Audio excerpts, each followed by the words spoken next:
How bad did the Steelers look?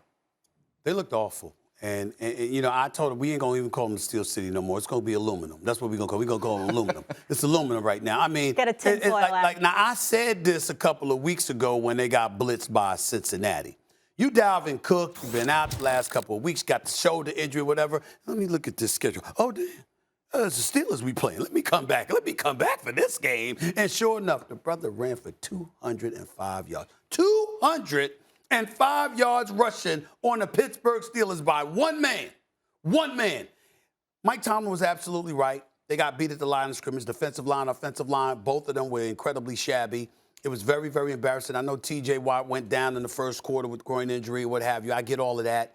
Ben Roethlisberger, listen, this is the end for him, and I get all of that, but he showed up last night and showed the heart of a champion. That's what you're supposed to be like. We ain't going out like this. You down 23-0 at the half, down 29-0 overall. You're the Pittsburgh Steelers, for crying out loud. And that's bad enough. It didn't add the ultimate insult. And this is where I don't blame anybody for going crazy.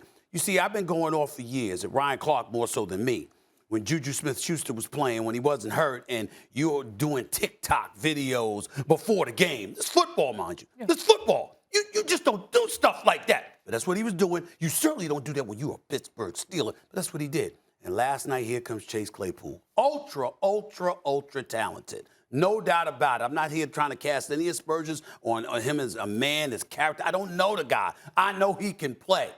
But I also know there was a flagrant level of immaturity shown. You know, you catch the ball, 44 seconds left. Every second counts. You need a touchdown plus a 2-point conversion, and you're celebrating the first down while the clock is ticking. How do you lose sight of that? You're not focused. You're playing games. You got teammates coming over to snatch the ball and jumping in your face because they know you had no business doing that.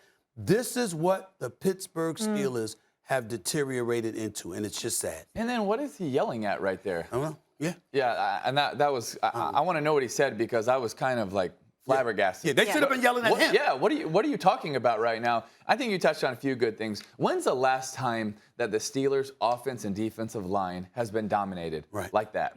I don't know if it's really been in my lifetime because that was the thing you could count on in Pittsburgh was they were going to match or win the physical battle every time. Even when they weren't winning games, you could count on that. And now getting dominated at both lines of scrimmage, that's crazy. But I think what was even more frustrating watching the game, yes, it was Chase right there, but it was other receivers that were kind of tossing the ball to the refs. You know one of the first things you learn in training camp?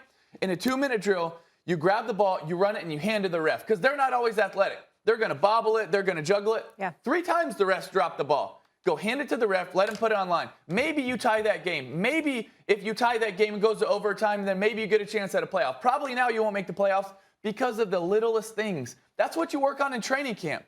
They have the talent. They have the ability. I love the way they showed up and played the second half, but it's the tiniest things. Like, come on, those are the things that are supposed to be the fundamentals of football. That's, as a fan, as someone that loves watching the Steelers for years, that's what I probably got most frustrated with. Not just giving up 200 yards rushing. Sometimes that happens. But, man, it's those tiny things. That's the difference between making the playoffs and not. Here's where I'm really at with both of you. Yeah. This is my mindset, Tim. I think right now the season's lost. 6-1. I mean, please. You're just not a part of the equation. I know you still shoot for a playoff spot. I get all that. But you're just not a part of the equation.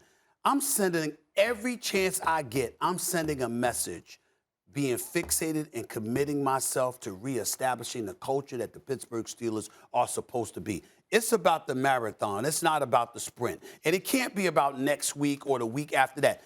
At this stage and point in the Steelers, with the Steelers organization, you have to be about sending a message. This is how we do things. This is who we are. And we have gone flagrantly away from that, and something needs to be done about that. That's where I'm at. Don't you think that was what Coach Tomlin was doing there? Yeah, I think so. I mean, I think he's not just talking about this game. He's talking about the culture he's setting for the future, and not just for the next few games, but going forward. Because I think he knows he has a talented team. He knows he's got to replace Big Ben and a few other guys. But, man, when they play well, they can be a really good football team. But you can't make those silly mistakes. He's certainly infuriated. But, guys, I know Minnesota won. We can't let Minnesota off the hook either. No. They almost gave that away. It's Kirk Cousins.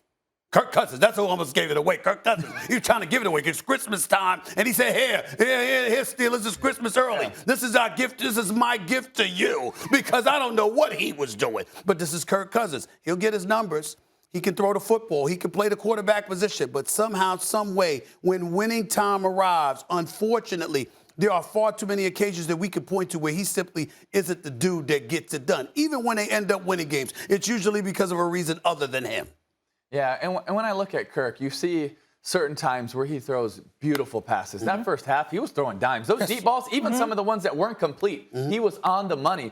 But then it's those different moments in the second half where you just, hey, take the game over, finish it. Be that dude that in those moments, that's where I'm going to play my best. And you see the best quarterbacks in the NFL, the ones that have taken that next step to being elite, right? They're not just that on first and second down. They're that on third down and in the fourth quarter. Because that's when you separate yourself in the NFL. Yes, yeah. Minnesota's not going anywhere either, though.